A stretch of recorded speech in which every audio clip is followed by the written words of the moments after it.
worth remembering that Silvio Berlusconi exploded onto the Italian political stage something like 20 years ago, 3 times Prime Minister, the longest serving Prime Minister since Mussolini. An entire generation of young Italians has grown up only knowing this extraordinary, controversial, colourful figure at the centre of their political world, and they have just watched him get flung out of Parliament in the most humiliating circumstances, effectively told that as a convicted felon he no longer has a place in public life, that not only is he barred from Parliament but he can't stand in elections either, and that is pretty definitive. But as you see, I think Mr Berlusconi, defiant as ever, addressing those supporters gathered in the cold outside his palace here in Rome and pledging to fight on. He described this as a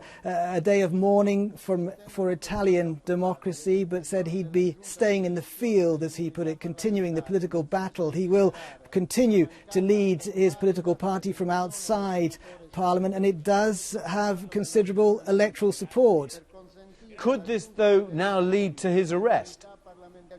Well, certainly there are possible serious personal consequences as a result of his loss of a degree of parliamentary immunity from arrest. Now, given that Mr Berlusconi spends a lot of his time having scrapes with the judicial system, given that there are various serious cases in the pipeline, he will be more than a little worried, I should think, that some magistrate somewhere might decide to say, perhaps we need to lock Mr Berlusconi up while we investigate this matter. Now, nobody suggests that anything like that is imminent, and it would cause an absolute storm here if there was a move to arrest Mr Berlusconi, but he certainly is open to that in a way that he wasn't before this vote this evening.